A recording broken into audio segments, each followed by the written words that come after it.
आजाद Hindustan live, सच के साथ। ओमकारेश्वर महाराज निमाड़ छोड़कर अब 15 दिन रहेंगे मालवा में। ज्योतिर्लिंग भगवान मालवा की यात्रा पर ओमकारेश्वर 15 दिन करते हैं मालवा भ्रमण।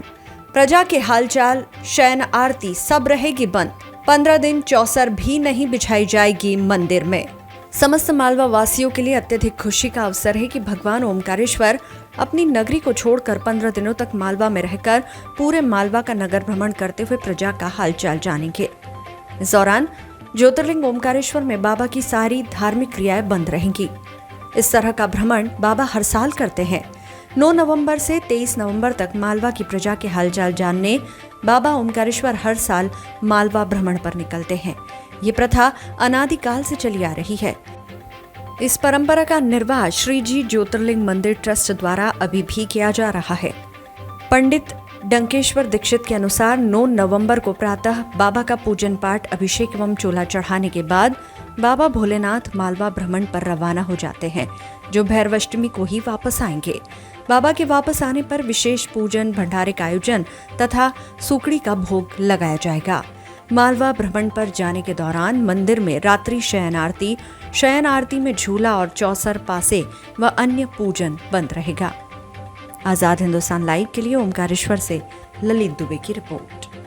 नर्मदयो पवित्रे समागमे सज्जन तारणाय सदैव मान्धा त्रिपुरे वसंतम ओंकार ईशम शिवमेक मेड़े। द्वादश ज्योतिर्लिंगों में चतुर्ज्योतिर्लिंग ओंकारेश्वर मांधाता राजा की तपस्या से प्रकट हुए हैं।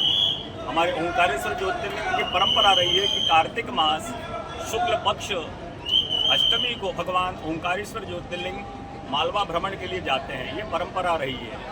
तो आज रविवार को 10 तारीख को कार्तिक मास शुक्ल पक्ष अष्टमी को भगवान ओंकारेश्वर 9 नवंबर को मालवा भ्रमण के लिए जाएंगे, जो 23 नवंबर शनिवार को भगवान वापस भैरव अष्टमी के दिन पधारेंगे। ये हमारी परंपरा रही कि बाबा जो है ओंकारेश्वर ज्योतिर्लिंग निमाड़ में निवास करते हैं, उनका ससुराल मालवा क्षेत्र है। तो 15 दिन के लिए वो कार्तिक मास में भ्रमण के लिए जाते हैं। तो उनके भ्रमण के साथ में जाते तो उनको साथ में मंदिर ट्रस्ट प्रशासन द्वारा उनको ढोल नगाड़े के साथ विदा करके 1.25 मन का प्रसाद मंदिर ट्रस्ट द्वारा उनको वितरित किया जाता है कि जाइए प्रभु, 15 दिन जब जाएंगे तो ये प्रसाद लेकर के जाइए, ताकि रास्ते में जो भक्त मिले उनको प्रसाद भी देना है और उनके दुख सुख का हाल लेकर 15 दिन बाद वापस भैरव अष्टमी को 23 नवंबर शनिवार को वापस भोले बाबा लौटेंगे वापस।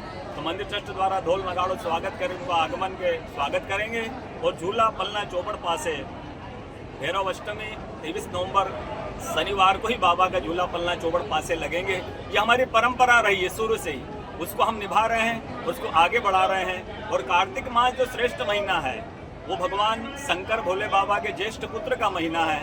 तो उसको बड़ा विशेष रूप से नर्मदा स्नान करते हैं, भगवान ओंकारेश्वर को जल चढ़ाते हैं।